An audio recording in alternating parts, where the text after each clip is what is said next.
우리가 지난주에 살펴봤던 것처럼 빌리 집사가 예루살렘에서 그 박해를 피해서 사마리아 지역으로 가게 됩니다.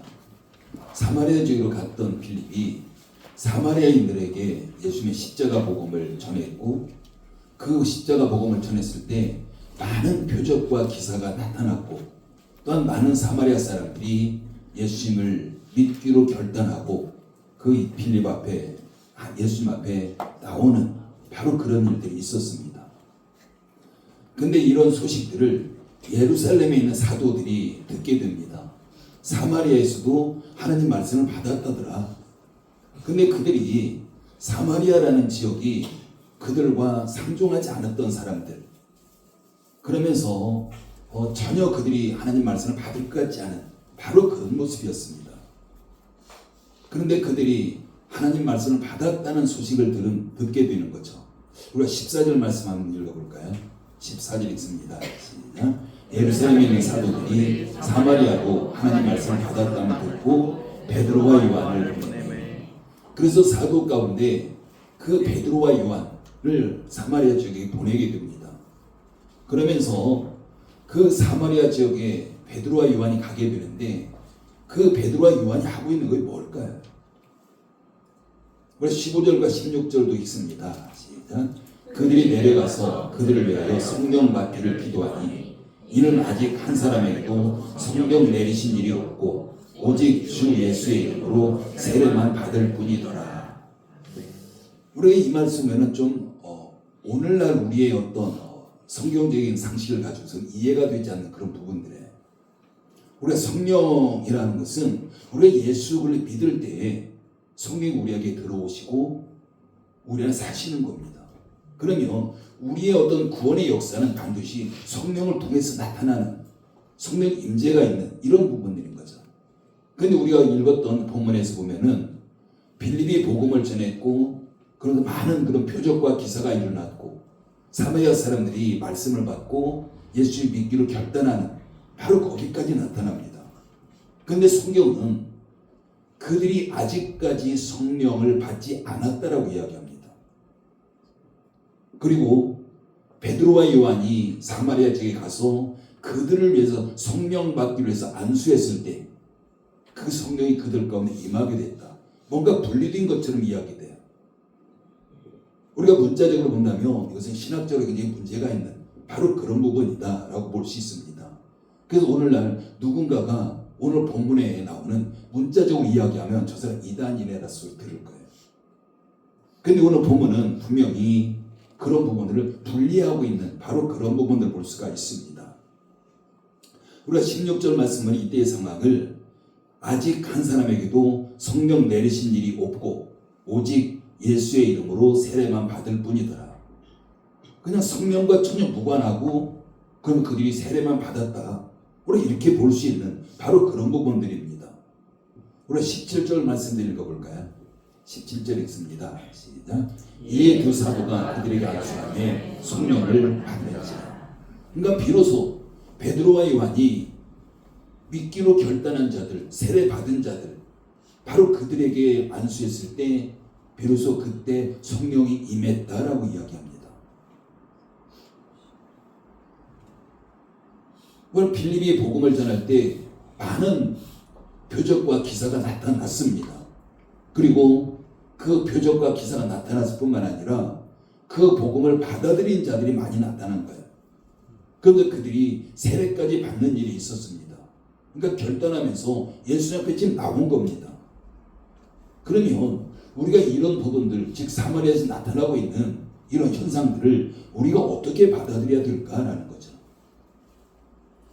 빌립은 그냥 집사이기 때문에 그에게 성령의 역사가 나타나지 않았고, 베드로와 요한은 사도이기 때문에 그들이 안수했을 때 그때 비로소 성령이 나타난 것일까?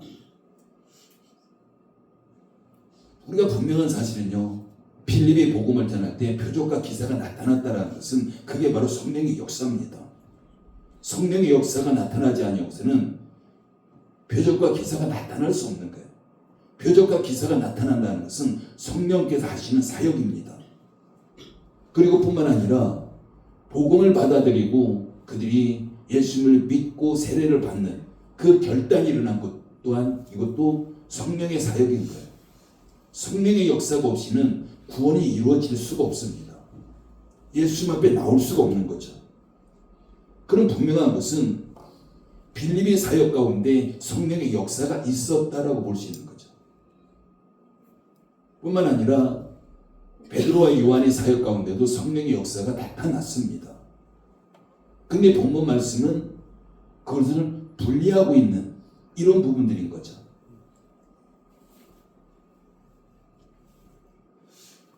이런 모습들은 성령의 역사가 없이는 가능하지 않은 거예요.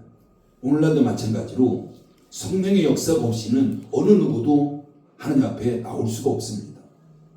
성령의 역사가 없이는 어느 누구도 예수님을 믿을 수가 없는 거예요. 구원이 이루어질 수 없는 거죠. 그렇다면 오늘 본문을 통해서 베드로와 요한 두 사도를 통해서 우리에게 하시고자 하는 분명한 메시지가 있는 겁니다. 유대인과 사마리아인 그들은 굉장히 적대적인 관계에 있는 사람들이에요. 전혀 접촉조차도 하지 않는 사람들이에요. 그렇기 때문에 유대인과 사마리아인은 민족적인 갈등이 굉장히 깊어 있는, 어쨌든 똑같은 민족인데 유대인들은 순수한 유대인 혈통을 가지고 있고 사마리아인들은 이방인의 피가 섞여져 있는 바로 그런 부분들입니다.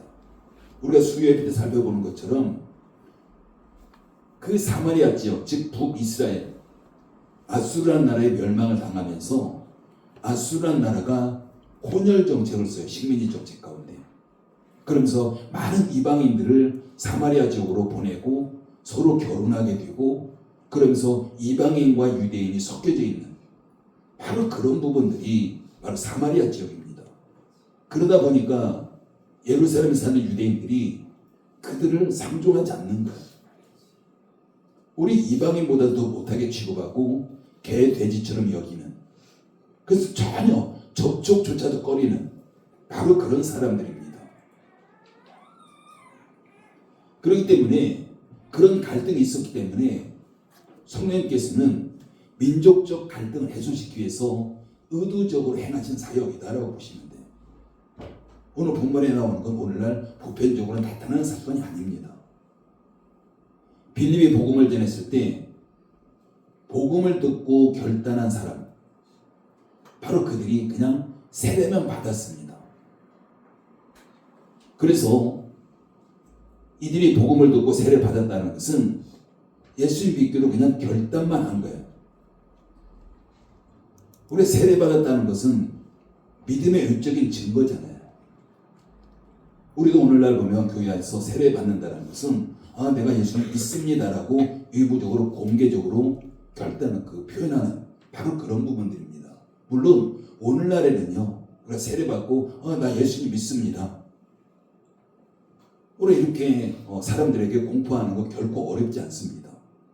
그런데 우리가 초대교회 당시에는 예수님 믿는 것 때문에 죽어야만 했던 그 시대죠. 그렇다면 그 당시에 세례받고 나 예수님 믿습니다라고 의무적으로 공개한다는 것은 굉장히 위험한 사건이에요. 근데 이런 일들이 성령의 역사가 없이 나타나지는 않았을 겁니다. 그래서 지금 빌립을 통해서는 외적인 증거들이 나타난 것이고, 그리고 이들에게 또 필요한 것이 있다면 바로 내적인 증거입니다. 외적인 증거 위에 내적인 증거가 그들에게 필요했던 거죠. 그래서 성령님께서는 유대인과 사마리안 사이에 그 화해 차원에서 일부러 유대인의 두 사도를 보내서 그들에게 안수를 통해서 직접 접촉하게 하셨고, 그러면서 그들에게 내적인 증거들을 성령께서 역사로 일으켜 주신 겁니다. 유대인과 사마리아인들은 안수한다는 거 있을 수가 없는 거예요. 접촉할 수 있는 바로 그런 관계가 아닙니다. 전혀 상종하지 않는 그런 관계에 있던 거죠. 그렇기 때문에 대화는 물론이고 만남 자체가 이루어질 수 없는 바로 그런 상태입니다. 그래서 성령님께서는 지금까지 한 번도 이루어지지 않았던 유대인과 사마리아인들을 하나로 접촉시키는 사건이다라고 보시면 돼요. 여러분, 이게 복음의 역할이에요. 우리가 복음이라는 것은 하나됨입니다. 하나님과 하나됨, 또한 서로 간의 하나됨. 이게 복음이 하는 역할이에요. 그래서 베드로와 요한의 안수라는 방법을 통해서 서로 접촉하게 함으로 인해서 서로 갈등을 해소시키는 바로 그런 부분들을 성령이 하고 계신 겁니다. 그래야만이 이들이 서로 하나 될 때 그 복음 운동에 참여해서 복음을 더 땅끝까지 전파할 수 있는 겁니다. 그래도 우리가 오늘 본문을 그냥 문자 그대로만 그냥 받아들인다면 신학적으로 문제가 될 수 있습니다. 이런 일들이 일어날 수 없는 거예요. 근데 많은 표적과 기사가 나타나고 예수님 믿기로 결단하고 세례를 받는 것, 이건 반드시 성령의 역사가 있었고요. 근데 의도적으로 이렇게 표현하고 있고, 또한 의도적으로 성령께서 지금 그렇게 이끌어가고 계시는 이런 부분을 볼 수가 있습니다. 그렇다면 우리에게도 이런 경우가 얼마든지 있을 수 있습니다. 우리 모두는 하나님의 은혜라는 테두리 안에 살아가는 자들이에요. 여러분, 그러시는 분들이 은혜 없이 살아가는 사람이 있을까요? 우리가 살아가는 현장에 한 은혜가 없는 곳이 있을까요? 없습니다. 그런데 하나님의 은혜가 없는 것과 같이 살아가는 사람은 있어요. 하나님의 은혜 안에 존재하고 은혜 안에 살아가면서 하나님의 은혜가 전혀 없는 것처럼 살아가는 사람 분명히 있습니다. 서로 갈등하고 비방하고 이런 일들이 계속되는 곳이 있습니다. 우리가 겉으로 보기에는요, 우리가 그런 사람들 보면 은혜가 전혀 없는 것처럼 보입니다. 그렇지만 실제로는 은혜가 없는 게 아닙니다. 여전히 은혜는 있습니다. 근데 문제는 성령께서 활발하게 움직이고 활동하고 역사하는 것이 아니라 성령께서 그냥 멈춰 계시는 거예요. 여러분, 우리 삶의 현장에서 성령님이 계시지 않은 곳이 있을까요? 없습니다. 어느 곳에나 성령님이 반드시 계십니다. 우리 안에 성령이 계시잖아요. 그렇기 때문에 내가 어느 곳에 있어도 그곳에 성령이 계신 거예요. 우리 안에 계신 것이 아니라 어느 장소, 어느 공간, 어느 시간 항상 성령이 계십니다.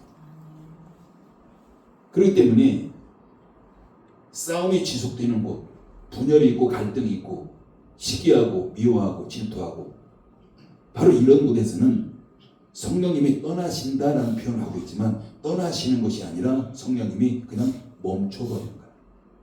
활동하지 않으시는 겁니다. 성령도 활동하지 않기 때문에 성령님의 역사가 나타나지 않는 거죠. 우리에게 성령의 역사가 나타난다는 것은 성령님께서 활발하게 움직이고 일하신다는 겁니다. 그게 바로 성령 충만인 거죠. 그래서 서로 화해가 나타나지 않는 곳에서는 성령께서 멈추실 수밖에 없습니다. 여전히 성령님 계시지만 성령님은 멈추어 계시기 때문에 나타나지 않는 것이고요. 오히려 우리는 그걸 보면서 은혜가 없는 것처럼 보여져요. 이것은 다시 말하면요, 성령님께서 멈추시고 기다리시는 거예요. 성령님께서 일하실 수 있는 때를 기다리는 바로 그런 부분이다라고 보시면 됩니다. 그렇기 때문에 우리는 우리의 삶에서 우리 신앙생활이 소극적이어서는 안 됩니다. 근데 많은 그리스도인들이 굉장히 소극적이에요. 신앙생활이 너무 수동적입니다. 우리가 능동적으로 적극적으로 우리가 신앙생활할 때 우리는 성령의 임재가 더 강하게 나타날 수 있는 겁니다. 이런 말이 있습니다. 우리가 감나무 밑에서 감이 떨어지기를 기다리고 있다. 여러분, 입 벌리고 감나무 밑에서 감이 떨어지기 기다리면 감이 떨어질까요? 물론 요행은 있을 거예요. 우연히 감이 떨어져 가지고 그 시간대가 맞아 가지고 떨어질지라도 그게 우리 입에 들어온다는 보장은 없습니다. 우리가 감을 적극적으로 능동적으로 내가 따서 먹어야 되는 거예요. 여러분 우리 신앙생활은 그렇습니다. 우리 신앙생활은 수동적이 아니라 능동적이어야 되고요. 우리가 적극적으로 우리가 신앙생활을 해야 됩니다. 만약 이 말은 우리가 성령님을 앞서가라는 말은 아닙니다. 하나님 말씀을 벗어나서 내 생각대로 하라는 건 아닙니다. 우리에게는 이미 하나님 말씀이 주어졌고요. 우리에게는 이미 우리 안에 성령님이 들어와 계십니다. 그러면 모든 조건들은 다 갖춰지고 있는 겁니다. 하나님 말씀을 가지고 있고 그 말씀이라는 것은 우리 삶의 기준이고 그리고 우리에게 성령님이 계시고 뭔가 우리가 모를 때 얼마든지 물을 수가 있고 성령님 우리를 인도하시기 위해서 가르쳐 주시기 위해서 생각나게 위해서 우리 안에 들어오셔서 사시는 겁니다. 그러면 이제 우리가 해야 될 거죠. 우리가 능동적으로 적극적으로 우리가 신앙생활 하면서 우리 성령님께서 더 활발하게 역사하실 수 있도록 성령께서 우리를 위해서 적극적으로 일하실 수 있도록 그건 우리가 만들어가는 겁니다. 여러분 우리 서로 하나 돼야 돼요. 예수님께서 십자가 앞에 두고 기도하신 장면이 생각납니다. 하나님과 예수님과 성령님이 하나가 된 것처럼 예수님의 제자들도 하나가 되게 해주십시오. 이게 예수님의 십자가 앞에서 했던 기도입니다. 그러면 그 예수님은 지금 우리에게도 서로 하나가 될 것을 말씀하는 거예요. 그냥 적당히 하나 되는 것이 아니라 하나님의 삼위일체 하나님처럼 우리의 믿음의 성도들이 그렇게 하나 될 것을 지금 예수님도 원하고 계신다는 사실입니다. 그 우리는 많은 경우 내가 하나 되기 위해서 적극적으로 뭔가를 행하는 것이 아니라 우리의 그런 기도를 보면요. 하나님 우리 하나 되게 해주십시오. 우리 이런 기도합니다. 물론 우리가 그런 기도해야 되죠. 우리가 하나 되기 위해서 성령님의 도움을 요청해야 돼요. 우리가 도움을 입어야 됩니다. 근데 문제는 우리가 그렇게 기도해 놓고 우리는 그냥 하나 되기 위해서 힘쓰지 않는다는 사실이에요. 내가 능동적으로 적극적으로 하나 되기 위해서 힘써야 될 때 뭔가 조금 힘들면 하나 되려고 하지 않아요. 우리가 기도라는 건 그렇습니다. 기도라는 것은 우리가 하나님 앞에 뭔가 도움을 요청하는 거잖아요. 도움을 요청했다면 내가 그걸 이루기 위해서 내가 최선을 다해서 그 일을 감당해야 되는 겁니다. 근데 많은 그리스도인들이 기도하고서 나는 가만히 있어요. 그냥 수동적이에요. 하나님께서 그냥 해주시길 바라요. 여러분 우리가 누군가를 사랑한다는 거 하나님이 해주시면 될까요? 사랑하게 해주십시오. 하나 되게 해주십시오. 우리의 그런 기도 가끔 우리가 듣습니다. 물론 기도하셔야 돼요. 그러면 우리가 기도했다면 하나님이 들으셨습니다. 그럼 내가 그 일을 이루기 위해서 열심히 감당해야 되는 거죠.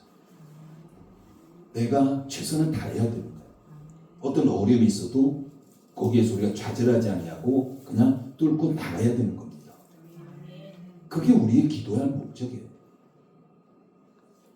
여러분 우리가 기도해가지고 나는 가만히 있는데 하나님께 다 해주실 것 같으면 우리 얼마나 편리합니까? 우리가 그런 신앙생활 얼마나 편합니까? 뭔가 문제만 있으면 나는 그냥 가만히 있고 그냥 앉아서 기도만 하고 있다면 예를 들어 우리 자녀들이 공부하는 자녀들이 정말 믿음이 너무 좋아가지고 하나님 나 학교에서 1등하게 해주십시오. 하나님 나 좋은 대학 들어가게 해주십시오. 늘 기도만 하고 있다면 어떻게 될까요? 그러면 공부하지 않는다면 하나님 해주실 수밖에 없는 거예요. 우리가 누군가 하나 되기 위해서도 누군가 사랑하기 위해서도 똑같습니다.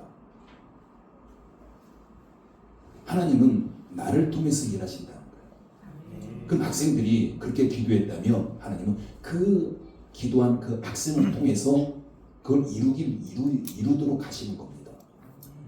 그러면 나를 통해서 이룬다면, 내가 기도했다면 그 기도 제목에 맞는 삶을 내가 살아가야 되는 거예요. 물론 그 앞에 장애물이 있을 겁니다. 힘든 거 있을 거예요. 그렇다고 해서 내가 거기서 좌절하고 그냥 넘어지고 하는 것이 아니라, 내가 기도했기 때문에 나는 그 일을 최선을 다해서 가는 것이고, 하나님은 나에게 어려움이 있었을 때 그때 그것을 돌파할 수 있도록 나에게 힘 주시고 믿음 주시고, 그래서 그 일을 나를 통해서 이루어간다는 사실입니다. 그래서 우리의 신앙생활이라는 것은 반드시 우리가 능동적이어야 돼요. 수동적이면 안 됩니다. 수동적인 가운데 하나님의 은혜의 역사, 성령의 역사 기대할 수 없습니다. 여러분, 하나님의 은혜는요, 하나님 말씀이 있는 곳에 많이 강하게 나타납니다. 하나님 말씀이 이루어지는 곳에 강하게 나타납니다. 우리가 하나 되게 해주십시오. 기도했다면 내가 하나님의 앞장서야 되는 것이고, 내가 하나 된 가운데 하나님의 은혜는 더 강하게 나타나게 될 줄 믿습니다. 하나님의 은혜가 멈춘 곳에는요, 은혜 역사 기대할 수 없습니다. 그래서 이 은혜 없이 살아간다는 거, 이게 어떤 의미일까요? 물론 우리가 은혜 안에 있어요. 근데 은혜의 역사가 나타나지 않는 그런 가운데 우리가 살아간다는 것은, 아마 우리가 비유해 본다면 높은 산에 오르는 등산가들이 있습니다. 히말라야 산이라든가 에베레스트 산, 바로 이런 산에 올라가는 사람들 보면 산에 올라가면 갈수록 공기가 희박해집니다. 그럼 굉장히 숨쉬기가 힘들어지고요.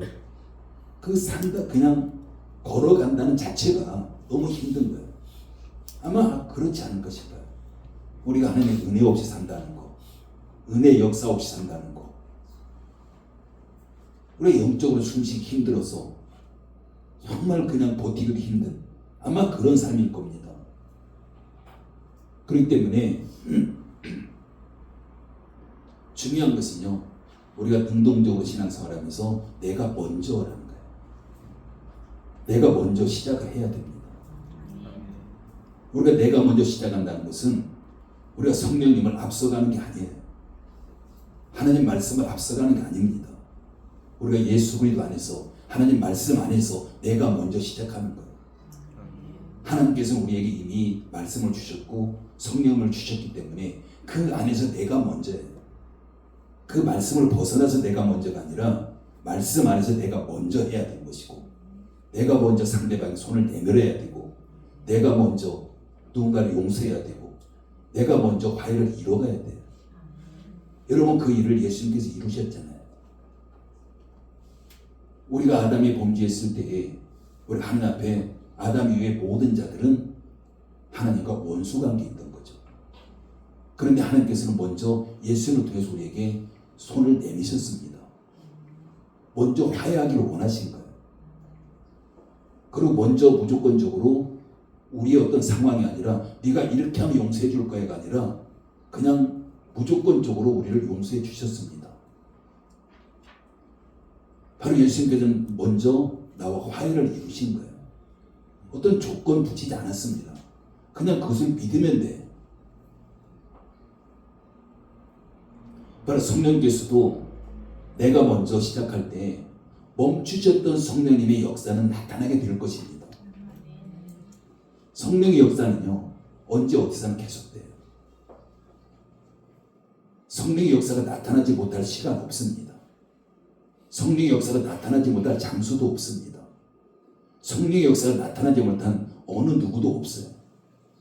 그렇기 때문에 우리가 어떤 상황이든 어떤 장소에 있든 언제든지 내가 먼저 하나님 말씀으로 능동적으로 적극적으로 신앙생활할 때 그런 현장에서 성령의 역사가 나타나게 되는 것입니다. 여러분, 우리가 하나 되는 곳이라면요, 하나님이 기뻐하시는 곳이에요. 성령님이 기뻐하십니다. 그럼 반드시 그곳에 성령의 역사는 나타날 수밖에 없는 거죠. 여러분, 기뻐한다는 자체가 그 역사예요. 성령께 기뻐하신다면 기뻐하시는 그 자체가 성령님께서 우리에게 뭔가를 일하는 걸 보여주는 것이고 성령님의 드러남, 나타남이고 그게 바로 성령님의 역사인 거죠. 여러분 우리는 복음을 받았습니다. 그 복음을 인해서 죽었던 자가 다시 살아난 거예요. 하나님의 생명으로 살아난 겁니다. 이게 뭐 살아났다는 것은 그게 바로 복음의 능력이에요. 여러분 복음의 능력보다 큰 능력이 있을까요? 아마 없을 겁니다. 복음의 능력이 가장 큰 능력이고 그럼 우리는 그 능력을 덧입은 자고 그 능력을 가지고 있는 자입니다. 그런 복음을 가지고 있다면 우리에게 불가능이 없다라는 거죠. 어떤 것도 우리가 가지고 복음이면 돼요. 죽은 자도 살릴 수 있는 것이 복음입니다. 어떤 문제도 해결할 수 있는 것이 바로 복음입니다. 더 중요한 것은 우리가 복음의 능력을 덧입은 자였고 우리가 그 복음을 가지고 있다는 사실이죠. 그렇다면 우리의 복음의 능력이 우리의 삶의 현장에 나타나고 있느냐는 겁니다. 근데 많은 그리스도인들 가운데 그 능력이 나타나지 않습니다. 왜 그럴까요? 복음의 능력이 없어서 그럴까요? 복음의 능력이 나타나지 않는다는 것은 그것이 성령의 역사가 나타나지 않는다는 것이고 성령께서 일하시지 않는다는 것입니다. 그걸 또 다른 말로 표현하면요, 성령께서 그냥 멈춤이라는 거예요. 멈춰 계신다. 성령 그냥 기다리시는 거예요. 그래서 우리는 성령님을 일하시도록 하셔야 돼요. 그럼 우리가 만들어가는 겁니다. 성령님께서 움직이시도록 하셔야 됩니다. 그러기 위해서는 내가 먼저 움직여야 된다는 거죠. 그냥 성령님께서 움직이실 때를 그냥 기다리고 내가 가만히 있다면 결코 성령의 역사가 나타나지 않습니다. 여러분 오늘날 우리가 성령의 역사, 성령 충만 이런 말 씁니다. 그럼 그런 부분들이 언제 나타납니까? 우리가 그냥 가만히 수동적으로 있을 때 그 성령의 역사가 나타나나요? 나타나잖아요. 근데 어떤 사람은 그런 말이에요. 하나님께 나에게 은혜를 주시면 하겠습니다. 우리가 어떤 일을 해야 되는데 하나님께 나에게 은혜를 주시면 하겠습니다. 그런 사람에게 은혜는 나타나지 않습니다. 이미 하나님은 우리에게 은혜 주셨습니다. 우리의 복음 주셨고요. 우리에게 성령님 보내주셨고 우리에게 말씀 주셨고 하나님께서 더 이상 우리에게 주실 게 없는 거예요. 이미 다 필요한 거 다 주셨습니다. 그러면 하나님께 주신 걸 가지고 내가 먼저 능동적으로 움직여야 되고 뭔가 누군가의 불화가 있다면 내가 먼저 손을 내밀면서 그 상대방에게 화해를 만들어 가야 되고 우리가 그런 가운데서 바로 성령의 역사는 나타나는 것이고 그럼 그 성령의 역사를 통해서 우리가 하나님의 놀라운 그 축복의 주인공이 될 수 있는 겁니다. 그럼에도 불구하고 많은 그리스도인들이 너무 수동적이에요. 하나님 말씀 우리에게 얼마나 많은 걸 말씀하고 있습니까? 우리가 그 말씀을 듣고 알고 있음에도 불구하고 그 말씀을 내가 살아가려고 하지 않는 이런 부분들이 많습니다. 여러분 우리가 2023년 다니엘 기도회 이번 주 수요일부터 시작돼요. 우리가 기도회를 통해서 하나님께 우리에게 주시고자 하는 것이 있습니다. 은혜를 주실 것이고 문제도 해결해 주실 것이고 우리에게 놀라운 건강도 주실 것이고 그러면 우리가 수동적으로 가만히 주실 때까지 기다린다면 결코 그는 우리에게 오지 않습니다. 우리가 기도를 통해서 하나님께서 기도라는 다니엘 기도라는 걸 펼쳐 놓으셨다면 우리가 그 안에 능동적으로 들어가셔야 돼요. 우리가 적극적으로 그 안에 들어가셔서 여러분을 참여하시고 그러면서 내가 먼저 그 열정적으로 기도하고 그래야 할 때 우리에게 성령의 역사가 나타나는 거예요. 성령이 우리를 통해서 일하시는 겁니다. 그게 바로 축복인 거예요. 근데 많은 사람들이 기도만 하잖아요. 하나님, 나 이러이러한데 이거 주십시오. 이거 채워주십시오. 우리가 그렇게 했다면 우리가 반드시 그 일을 이루기 위해서 내가 해야 될 것들은 최선을 다해서 적극적으로 능동적으로 해야 될 줄 믿습니다. 내가 먼저 움직일 때 하나님의 은혜의 역사가 나타나는 겁니다. 그렇기 때문에 우리가 복을 누리지 못하는 것은 하나님께 주시지 않아서 누리지 못하는 것이 아니라 이미 주셨음에도 불구하고 우리가 너무나도 수동적이라는 것. 여러분, 이 세상에서도 어디에 뭐가 있다더라 하면 사람들이 어떻게 됩니까? 쫓아가잖아요. 쫓아갑니다. 그러면 우리가 2023년 다니엘 기도회 가운데 하나님이 계시다더라, 하나님께 복을 주신다더라, 은혜를 주신다더라, 성령의 역사가 나타난다더라, 그럼 우리가 가야 돼요. 그냥 내가 있는 곳에서 뭔가 주어지기만 기다리는 것이 아니라 우리가 최선을 다해서 하나님에 나가고 우리가 그것에 참여하면서 내가 적극적으로 이미 하나님께서 펼쳐 놓으신 복들을 우리가 취해야 됩니다. 그래서 2024년 다니엘 기도회가 이번 주 수요일부터 21일입니다. 뭐 길다면 길겠지만은 그렇게 길은 기간이 아니에요.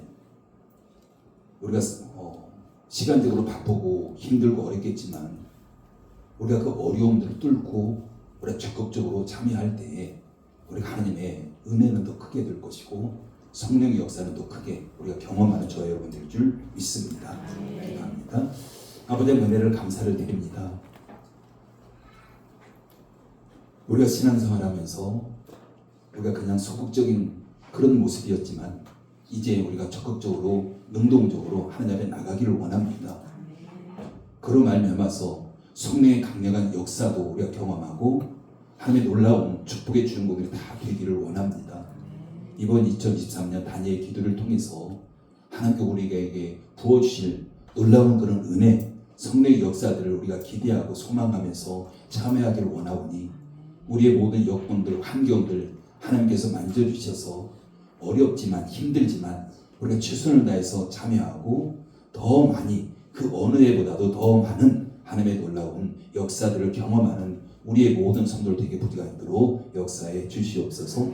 예수님의 이름으로 기도드립니다. 아멘. 예.